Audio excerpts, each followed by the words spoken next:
All right, welcome back, everyone. We have Elias with he's the CEO of Second Act Financial.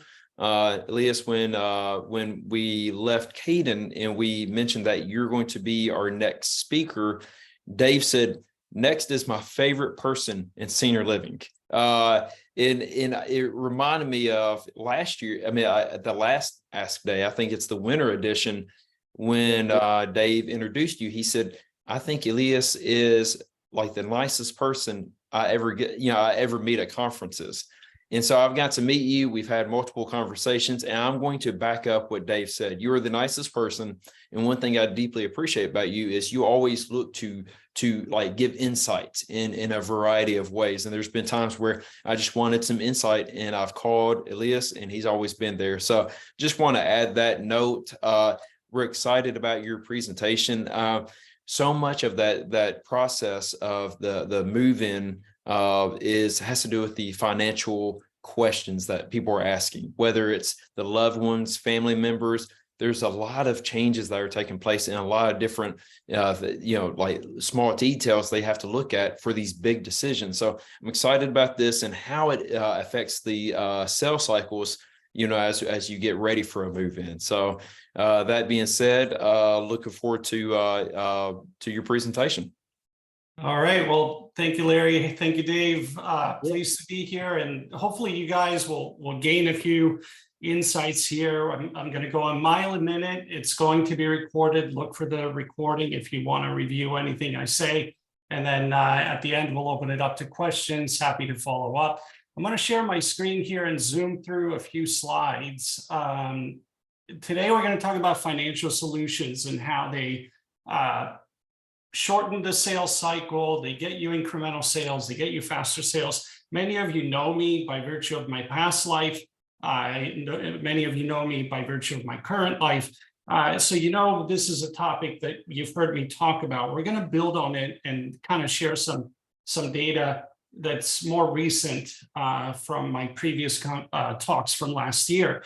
And if you look at this slide, you look at the beautiful young lady in the confetti. I would say I would characterize the housing market in 2021 and 2022 as pure happiness. You listed your home, and within hours, you had multiple offers because mortgage rates were 2.5%, 3%. And at that rate, people are just crushing it to grab a house and get that 2.5% mortgage. So you fast forward to today, market hasn't crashed. Homes are still selling pretty fast. Obviously, how do I sell my home is a big issue. Selling my home is a big question mark to seniors. They know their home is going to sell, but now they're starting to kind of research a little bit and think about, well, do I need to do anything? Can I just put it on the market without staging it, without cleaning it, living in it? And Maureen from Live Now is going to talk about all that stuff after my presentation. So I'd say right now, homes are still selling, economy is still okay. It's just seniors have gone from a party situation to a, let me just kind of check some things out before I move forward.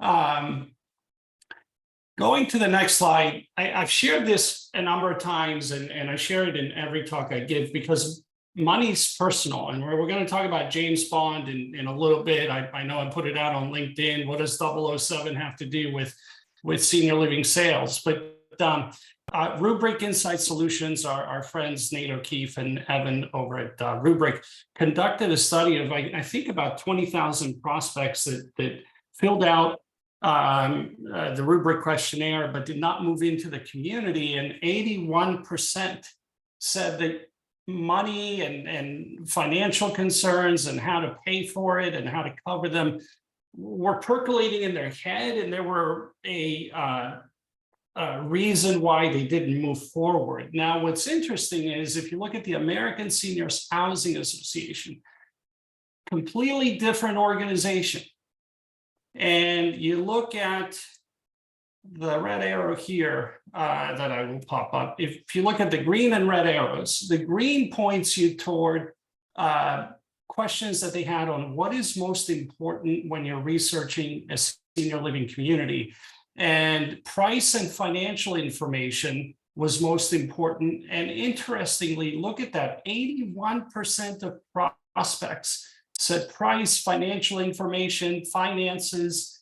81% said it was the most absolute necessary information in their research journey. So it's remarkable to have two different organizations conduct two different studies, and both of them come up with 81%. Now, we got senior living prospects, and they got a lot going on in their head. And you're tasked with making sure your community is the right fit for them. You're tasked with helping them see all the resources and benefits and the vibrant lifestyle that your community can provide. And you're kind of sorting through a tangled web of objections and thoughts. And on both the living side and the finance side, what we found over many, many years of helping seniors and their adult children is, I call this the senior living delay wheel. This is why prospects delay. This is why prospects are stuck.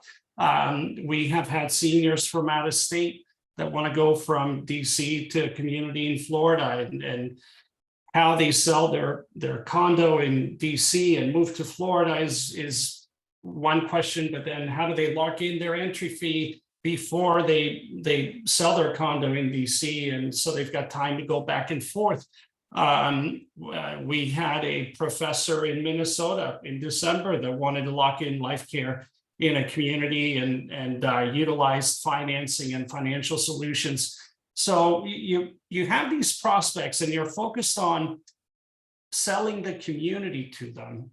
But in the back of their head, they're thinking, how do I pay for this? And whether it's assisted living memory care where you've got a crisis situation, or whether you've got a CCRC situation, these are the general situations where financial solutions can really help move the prospect forward. The issue is who is going to have this conversation with them? And you're already busy enough having that conversation on the senior living community side. That's a conversation in and of itself. The finances, as you see in this wheel, it's a lot to talk about. Now, something to watch for. This is an interesting data point that we're tracking is traditionally new home sales by new home builders were not a competition to the senior living prospect selling their home. But because of the limited inventory of homes out there and the high mortgage rates, home builders have been making up the gap here. And they've also been making up the gap because, as you can see on the left here, Pulte, Toll Brothers, they're using some of that marketing money that they have to buy down the mortgage rate of seniors. And so if you look at this map was just put out a week or two ago by John Burns Research and Consulting. And green, yellow, and the dark green is about 88%. So in 88% of the markets where you see green or yellow, home builders are trucking right along, selling homes without much difficulty, but that's because they're buying down the rate. In only 12% of markets where you've got a lot of brand new home developments, are home builders seeing a slowdown. So when our seniors go to sell their home, on the plus side, they have very limited inventory they're competing against. On the watch this side, keep an eye on this side.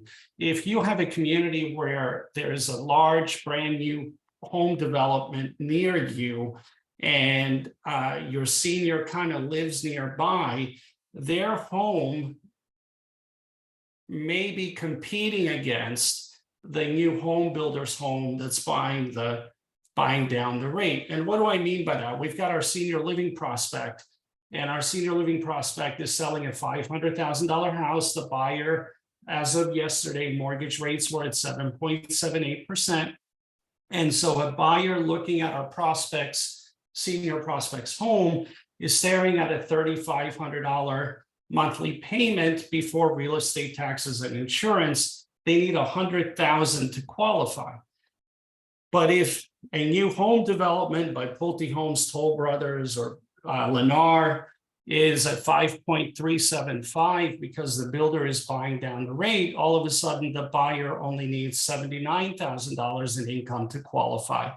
So the mortgage rate is compressing the available buyer pool. But as I said earlier, what you've got going for you is limited inventory. So it's something to watch if you're in markets where new home construction has been rocking and rolling. Traditionally, not something we've looked at in senior living, but I think in this crazy economic environment where nobody knows up from down, left to right, nobody can really get a handle on it.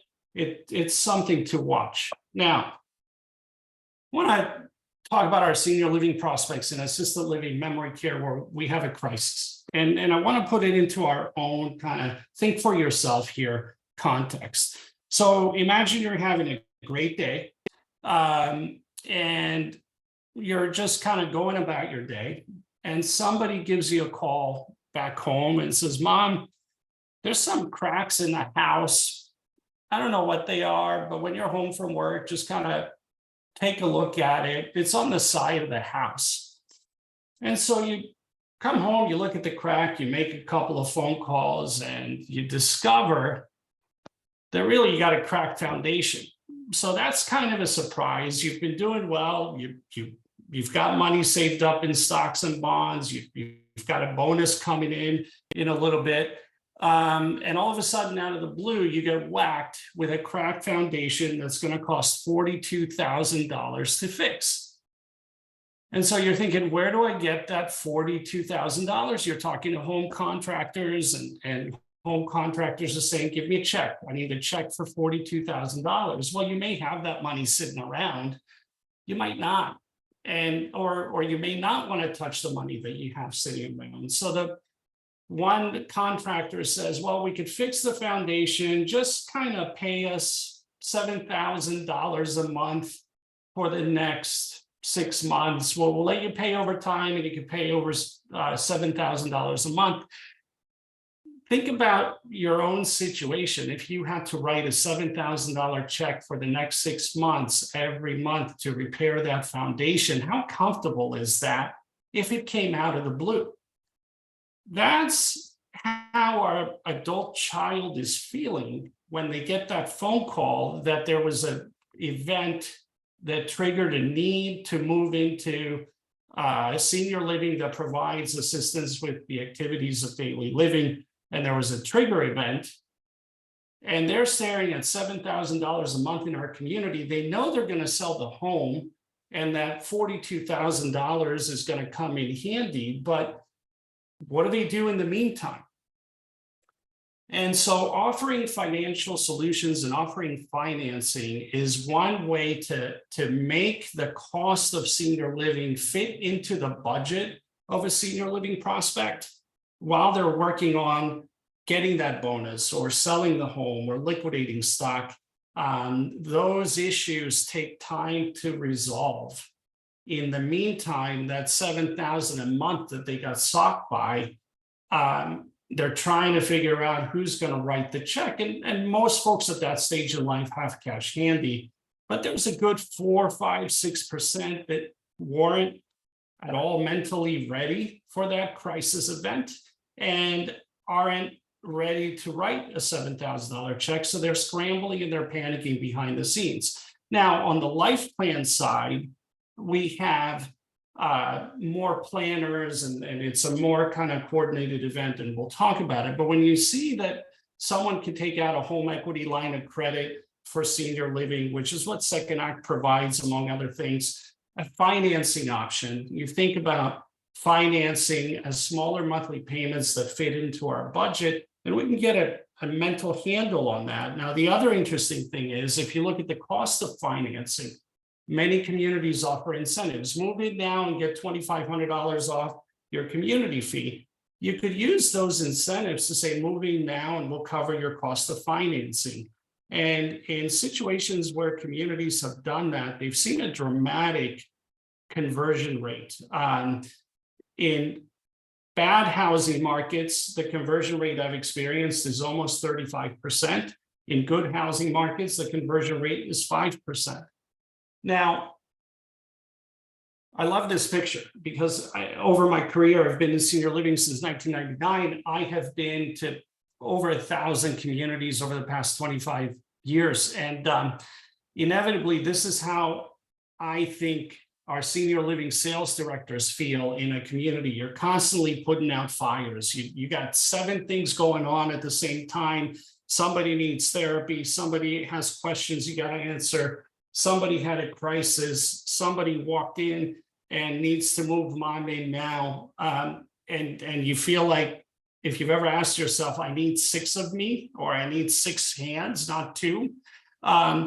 That's how it feels just selling the community. So now you need to talk to a prospect that's thinking, well, how do I pay for this? And when they go back home and they're sitting at the kitchen table, these are the various things in their head. So who's going to help them with this conversation? So one of the things we suggest is have a financial resource office, have a financial solutions office that can sit with your prospects, just like universities have, auto dealers have, that can sit with your prospect and say, how do you think you want to pay for this?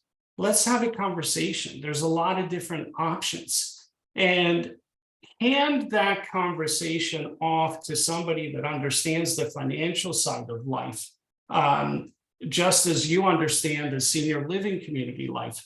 So you've got a home equity line of credit, you've got personal line of credits, you could borrow against your stock, you could draw down from existing retirement accounts, long-term care insurance. We got a question just on Friday on long-term care insurance by a prospect moving into a CCRC.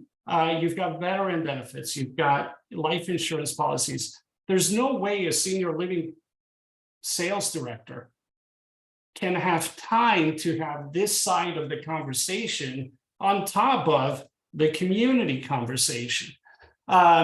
Just real quick, some data here. You've got financing is utilized in every facet of life, from autos, 85% of autos are financed. You've got 45% of home improvements are financed, and elective healthcare procedures. 8.2 billion are financed. Now, I've got a case study of a client with 15 CCRCs that just from the past 6 months, they have 15 communities, 8 communities referred seniors, total of 26 seniors wanted to have a conversation in this CCRC system.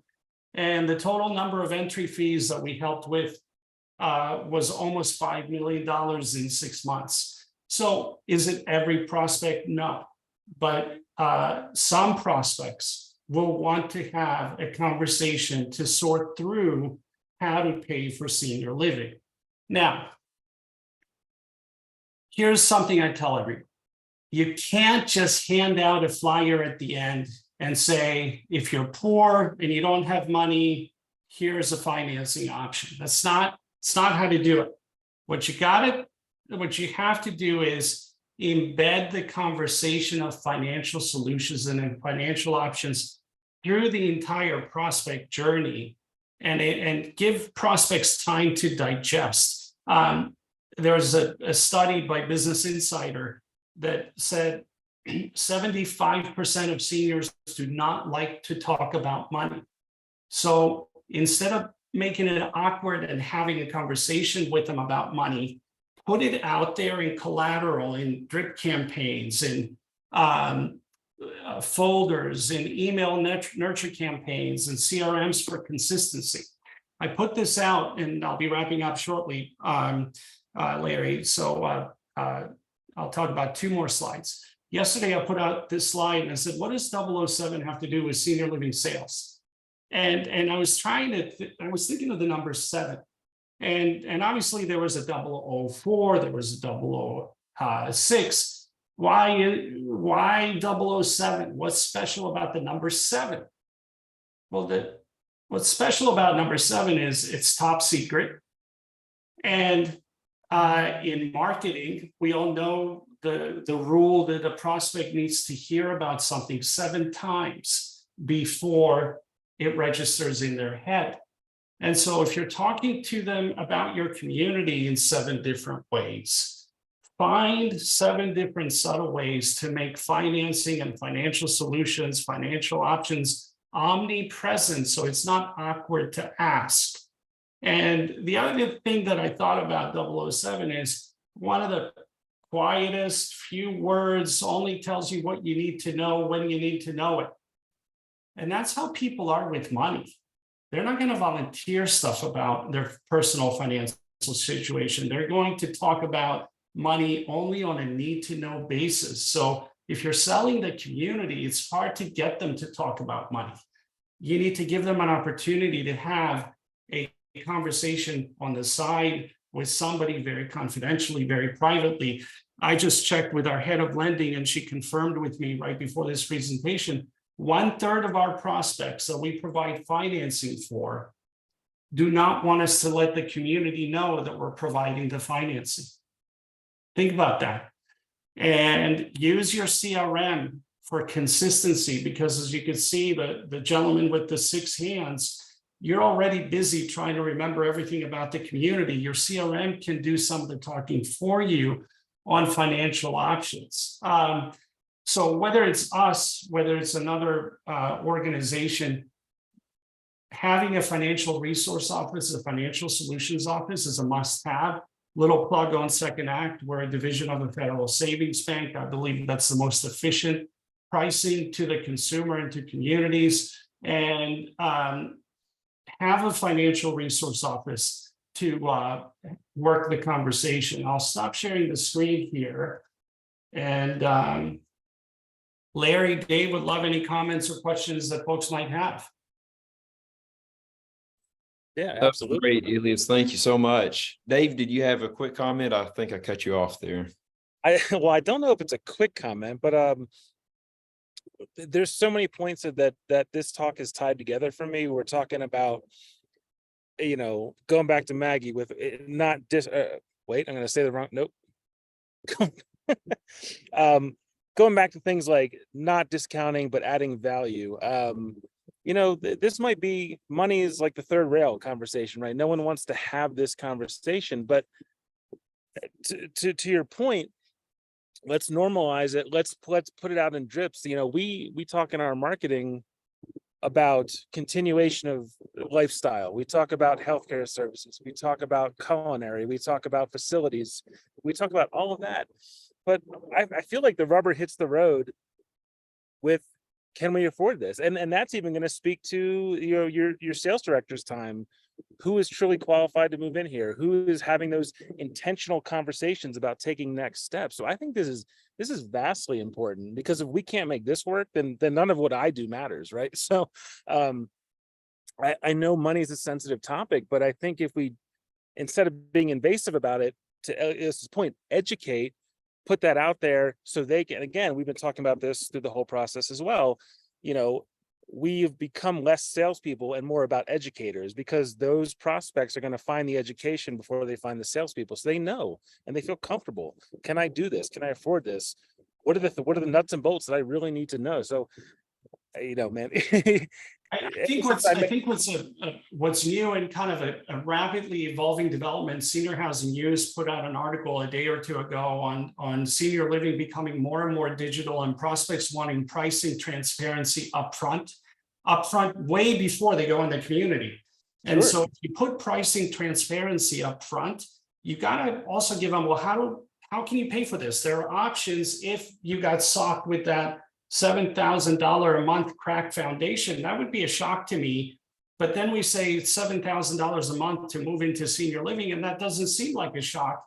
Well, it is a shock to the adult child that wasn't expecting that phone call that the dad needs to move and dad having an event.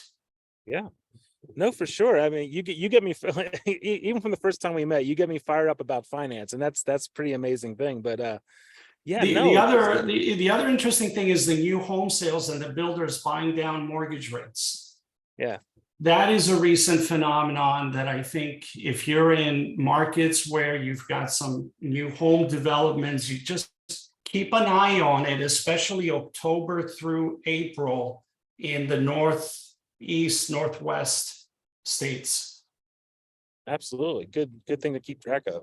Larry, I don't want to take up all the time. Do you? No, I was just going to say the note I took was the comment of how do I pay for this? And it seems like it's a lifelong journey of always asking that question. It just seems like it gets almost, that weight gets heavier over time. My question, Elias, is like when it comes to like you have a wealth of information. And like Dave said, like this is really important, and nothing else really starts until this is solved. And so that being said, where can people, communities go to get more information of some of the services and content that you provide that will help in this process? Because I think education is key, that there are options for those who are looking to move in the near future. Secondact.com under contact us is the easiest way. Emails come directly to me and my team. My name, Elias Papasavvas, is too complicated. I won't give you an email. And I also want to give a shout out to Maureen over at Live Now, who I think is following my presentation. Yes. Pairing up financial options with holding their hand through the home sale, I think is critical. I just moved last year. It was hell, and I'm in my 40s. Well, I just turned 50. So I have to admit, I just turned 50. So secondact.com, happy to talk to you. And I think the presentation that follows me, whether you use Maureen or someone else, listen to what she has to say. I think it's very important information. Thank you for the segue, Elias. I would greatly appreciate that. What conferences are you going to be attending this fall? Gosh, Nick, Leading Age, may pop in at Smash, and everywhere in between. Yeah, I just wanted to say, as you were saying that, I thought back to Smash from last year, and I remember Phil from Mom's House got up and posed a question to the room about, how you don't buy their car. He had a longer analogy, but the point was, I think it's very easy. I think, marketing and CRM and all the things, a lot of the more common things, the leaders in our industry have an answer for, and when it comes to financial, they don't. And I think this is hugely critical that you need to be a part of this conversation. So yeah. Well, thank you very much, and let's see to be continued. Absolutely. Thank you. Great. Thank you again, Elias. Our next presentation is in about 7 minutes with Maureen. I appreciate Elias really segueing to that and the importance of the conversation we're going to have next. So we'll see everyone here in just a few minutes.